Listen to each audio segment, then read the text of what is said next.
The war against the punishing virus. Why does humanity need to fight so hard to take back Earth?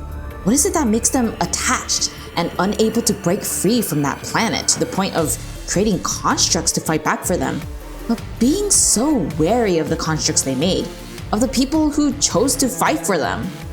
Let's dive deep into all these to figure out why humanity can't let go of Earth and why they sacrifice the future generations' path by never letting go.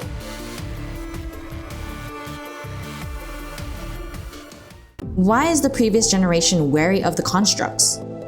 Now, many might say that it's for political reasons, which again, I can agree with, but I do think there is something more to it than that. Now, when we Commandants think of constructs, we can think of them as humans who just so happen to have their bodies fully modified. But from the point of view of those in power, constructs are seen as something else, beyond the role as soldiers or perhaps even tools. In fact, I think constructs are seen as threats to their power. Sure, if a construct becomes evil, then that's a bad sign, but I don't think this is something that the people in power care that much about. To them, their survival comes first, and their ability to keep their power comes first too, or second at least. Kind of hard to weigh which one is more important. But when we think of it that way, the core to this thought process comes from one single concept, which is the survival of the fittest, which all of you probably know of, by now at least. But if you don't, let's think about it for a second. Humans are susceptible to easy death, obviously, by the power of the punishing virus. But constructs don't have such a problem, at least when we compare it to the regular human body. So this poses another issue. If those in power cannot control constructs at will with mere technology, then how can they control them to minimize risks and threats to their position without having to spend more money, manpower, and resources? After all, they didn't really have that much at hand because of the outbreak spreading too fast and all of that. And the answer they probably found was the classic: groupthink and propaganda, yeah! Anyways.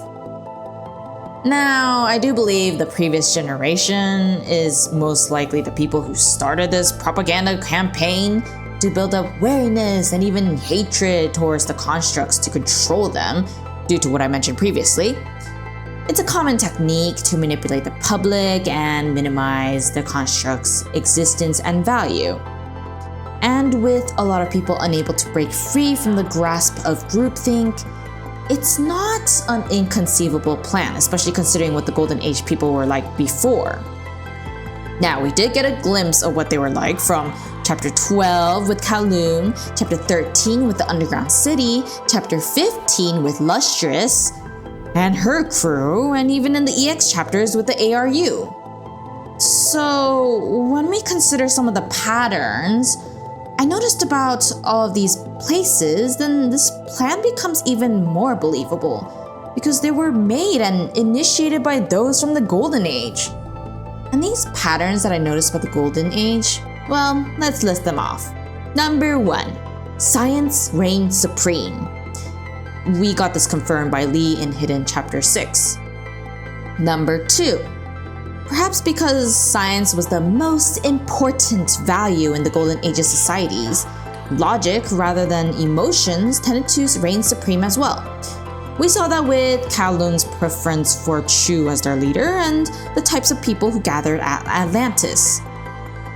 But I do believe this strong desire for logic caused more people to be more apathetic towards others in their daily lives, and like what Arnold mentioned about people's indifference and selfishness during the Golden Age in EX04, and how Lustrous treated Lamia coldly in Chapter 15, it's a pretty good sign of that. So the last one is number 3. Military power and tension were most likely at the forefront of the global political sphere during that time, at least during the Golden Age. So I do suspect that multiple Cold Wars were going on between multiple major powers, and they were all waiting to see who would show weakness first and who they could then eventually take over. Now, I don't think this is too outlandish of an idea, even if they did have a so-called world government, because there have been cases of wars between smaller territories under a single rule in our history books. At least I'm sure there's one in yours, maybe. So, Chapter 13, with the underground city being built as a military underground fort set up in case of a nuclear war, and the ARU prioritizing the completion of Project Amberia during the punishing virus outbreak, I believe they hint at these old tensions. So, if those three things are correct, then the Golden Age people who survived the initial outbreak of the punishing virus and have developed construct technology would obviously remain wary of the existence of constructs. Why? Well, because I have it's a three-part answer. So number one is that rather than treating science as something to discover, they always treated science as something they needed to control and conquer. Keyword here is conquer. Now, Lustris's final entry in chapter 15 is a good example of this. Not having control over a piece of technology they made, regardless of the moral issues they may pose, most likely disturbs these people to their core. And then number two, so logically the solution they would choose would be to implement manipulative tactics by using propaganda and groupthink to their advantage. It's the easiest thing to do. As long as you have manpower to some degree, then it's not going to be as hard. And number three, considering those from the Golden Age who are in power, they have always focused on building military strength and acting on their desire to expand their power. So they're more likely to ignore and excuse the moral issues they were causing with their plans and decisions. Because to them, logically, after weighing the pros and cons, it's to their benefit to start the propaganda and manipulate the public's opinion about something that wasn't actually in their control. All in order to control it. So the simple answer for the question, why is the previous generation wary of constructs, is fear. Fear of losing control, fear of the unknown, fear of being destroyed by something they made. That's what I think makes them wary of constructs, and why they chose to use such tactics to keep constructs in check.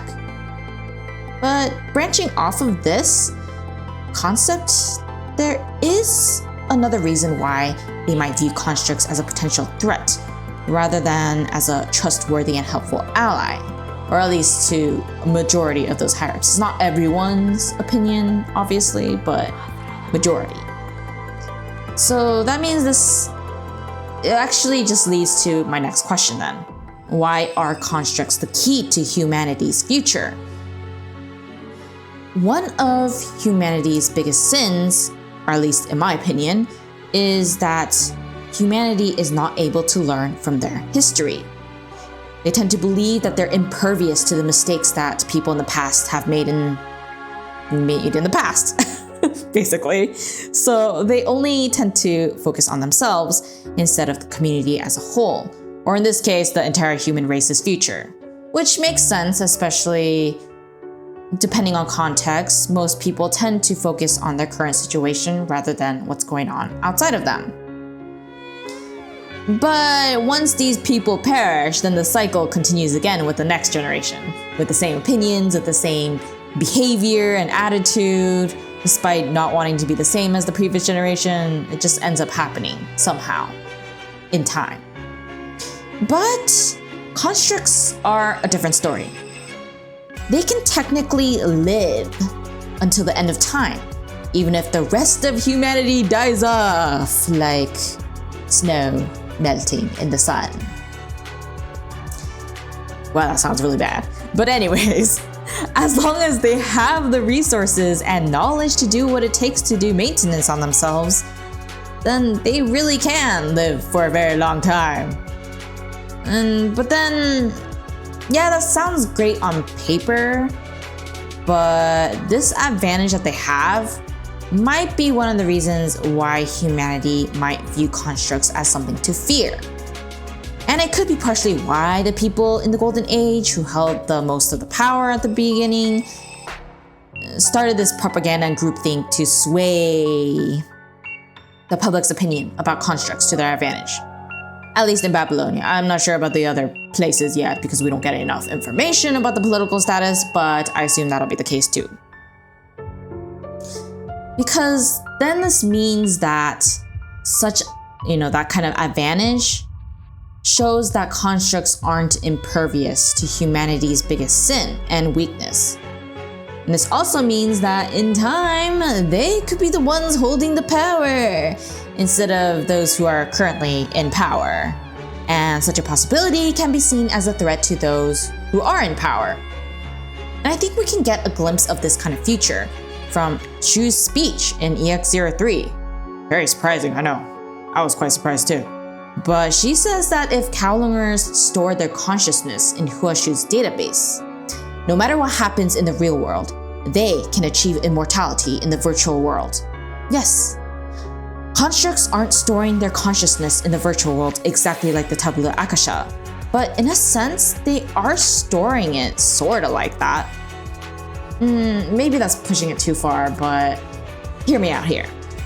Constructs do store their consciousness in their memory inductive neural depository, which you might know it as the mind system. And then adding in the potential growth and development of future Inver devices and frames, constructs from Babylonia show great potential in possibly making Chu's vision for the future come true. Okay, maybe not in the way that she thought of at first, but maybe in a much different way. For example, Chrome's specialized Inver device and Lucia's more powerful frame upgrades. I think that hints at this potential future. So when they do achieve the pinnacle of both, then maybe just as Chu said, the constructs will witness the rise and fall of countless civilizations. They will exist until the end of the planet's life. Because even Huashu's calculations show this kind of promising future where the best solution to a world dominated by the punishing virus is the Tabula Akasha or anything similar to it, I assume. So if Chu's Prime and Vector constructs had Inver devices and mind systems like the constructs from Babylonia at the time of the outbreak, then maybe, just maybe, there might have been a good chance that Huashu would have concluded that the solution to humanity's survival lies in the form of constructs rather than the Tabula Akasha. But I don't think it's just that convinces me that constructs are the key to humanity's future. We actually see more of this idea in EX04 from Arnold. Arnold mentioned that a steel body means being able to do things far beyond the ability of normal human beings. Sure, they feel the emotional effects as normal humans, but they can continue moving forward without any real physical limitations. And I think this advantage he speaks of is one of the advantages that can pose a real threat to those in power. They don't have to fear the usual things humans might fear. And Arnold's words too supported what I mentioned earlier about the construct's biggest advantage up front in EX04. I know, it was all in the EX chapters. Gosh darn. He says that Earth, it really ain't worth all this damn nostalgia. If we recapture Earth, then what? Rebuild the mistakes and madness of that past era? We're just souls, unable to find solace in our inability to free ourselves from the shackles of gravity. But if we leave the decisions to these construct fellas, maybe we can end this vicious cycle and guide Earth down a new path. Mic drop right there. But this means that the key to ending that vicious cycle is in the form of constructs. It means constructs can experience and learn from their history without forgetting the lessons they got from it, which ensures that the same mistakes will probably not be made again in the far future. unless they die and then the next set of constructs don't learn their lesson and all that stuff, then maybe. But if it's all the same constructs, then less likely to. But of course, this is only the case if constructs want to and can be in positions of power without having greed and apathy potentially hinder them from their overall goals. Although it's kind of rare to find a construct, at least the ones that we've seen so far, to be as greedy and apathetic as those who aren't constructs. At least so far in up to chapter 17. I mean, there have been a few, but not like a majority, which I found to be very interesting. Either way, if they're not in such a position later, then I feel like breaking the cycle in that case would just remain a pipe dream. Even if they have their so-called advantages against the humans of the old era. And if it comes down to that, then, well, I guess humanity will eventually go extinct anyways, because they do not have the ability to overcome their biggest weakness as a species most of the time, which is bad. But maybe there is hope for them. Because if the people in power no longer treated constructs as potential threats to their power, then perhaps things will actually move forward more favorably for humanity as a whole. And maybe that's why Arnold, who I feel like represents the symbol of the older era, called Wanshi a human of the new era. Because to him, as someone who saw and experienced the broken and fragmented society growing up, he knows that the golden age was not golden at all. It was more like a rotting egg, perfect outer shell, but everything inside rotted with no salvation to be found. So I do believe his last words to Wanshi as a hologram in EX04 perfectly tie together what I want to say as the final answer as to why constructs are the key to humanity's future in a tiny bow. So he tells Wanshi that he is more human than anyone he has ever met in the cities of the Golden Age. Because constructs like Wanshi have the passion that humans of that era didn't. They have a heart, while the people of the past were cold, weak, and fragile. They were merely a fraction of what constructs like Wanshi have become, at least according to Arnold. The man truly believed that the constructs were far more real than anything the people of the Golden Age ever were.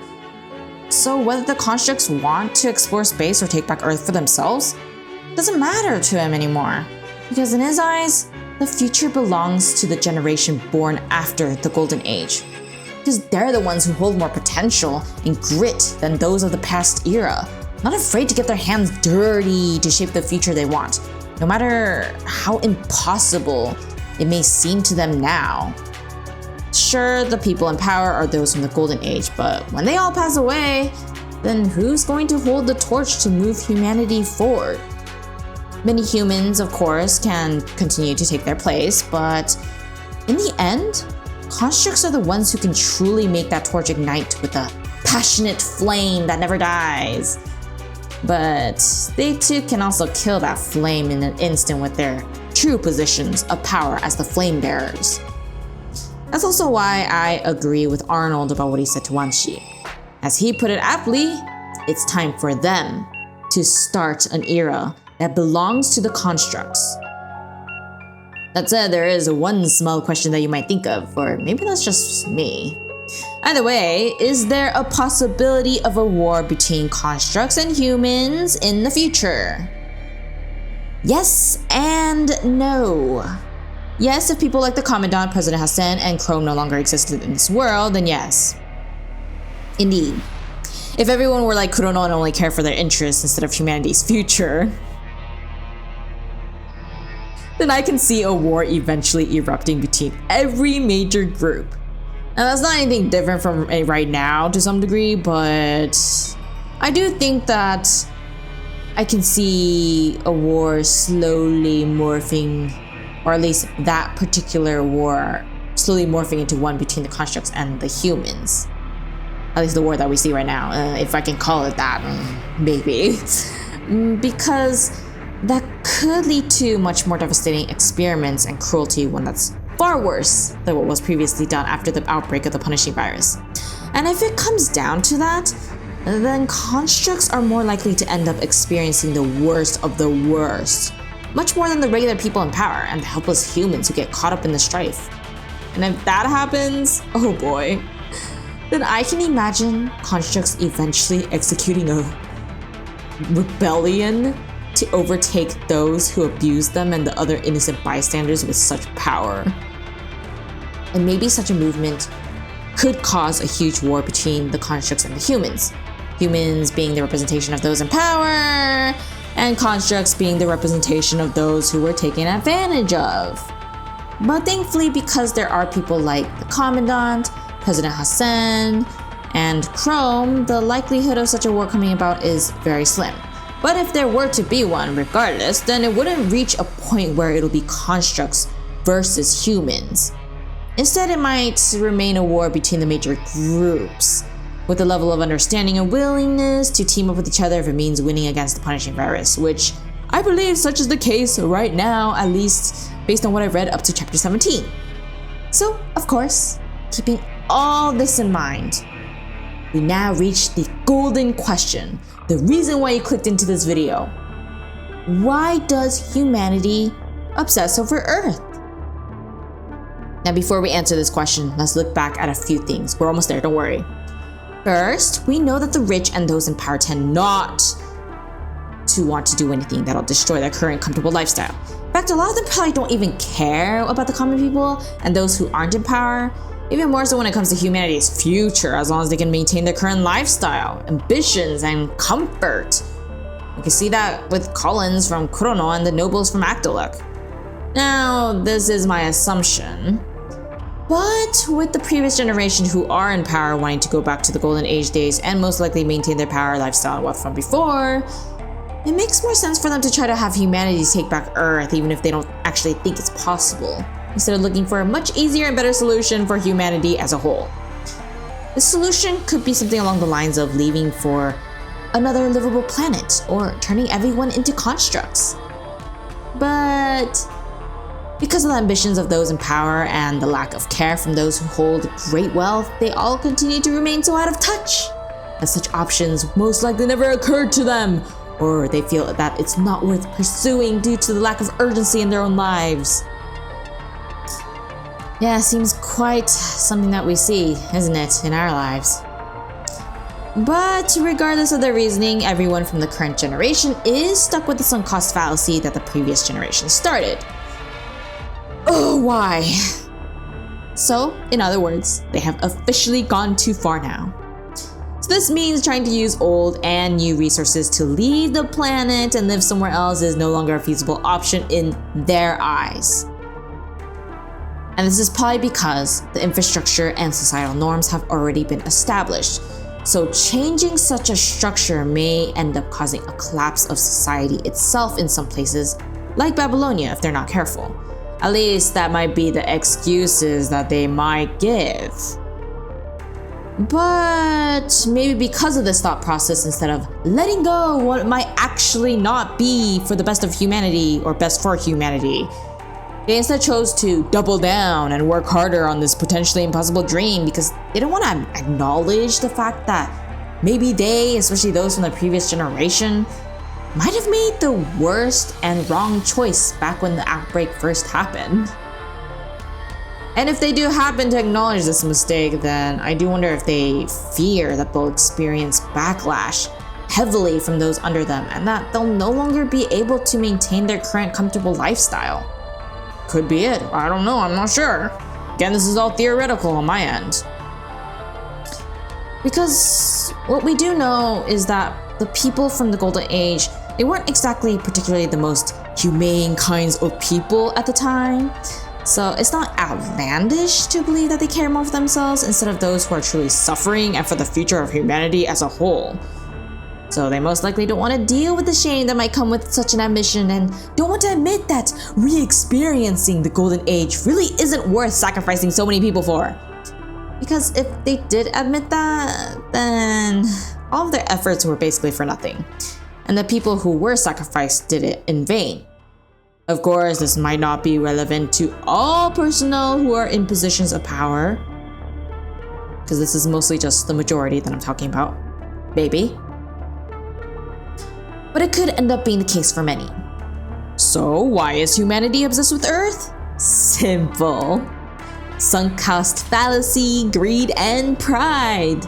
A mix of all that and more. Beautiful mix, isn't it? Having those kinds of people in positions of power? Now, if you can't tell, that was me being sarcastic. Anyways, because of the sunk cost fallacy, greed, and pride, all they want to do is maintain their current status. And the best way to do that is by keeping potential threats, like the constructs, in check, using fear of the unknown, the idealism of taking back Earth, and the tragedy of the punishing virus outbreak as a way to control the masses. So that constructs will suffer on their behalf and not realize the power they actually hold in their hands. But even if they do realize, those in power will make it so that the constructs and any other human being to feel so hopeless about the situation that they end up giving up and continue to follow orders without questioning anything anymore. Oh gosh, that's such a nightmare. But it's only when people who don't have such motives get into positions of power that this can finally change. But whether that ends up being the case or not is something I still don't know. Again, I've only finished up to chapter 17 so far, and maybe it hasn't even been answered in the most recent chapters too at this point. I guess we'll find out. But until then, all we'll continue to see in the political landscape is some semblance of the war I mentioned previously, the one between major powers but not being entirely against one another at the same time when it comes to fighting against the punishing virus. So, now that I've finished discussing this topic, if you enjoyed watching, then be sure to give the video a like, comment your theories down below, but do let me know if it's spoilers beforehand so that I don't spoil myself. Please, again, up to chapter 17, and then subscribe to my channel if you want more. And again, if you want to give further support or watch my unedited gameplay videos for Punishing Grey Raven that are usually weekly releases, then consider becoming a channel member today. It's only 99 cents. Per month. It's the lowest that I can make it. I don't have a choice. If I did have a choice, it'd be 1 cent, but either way, it's 99 cents.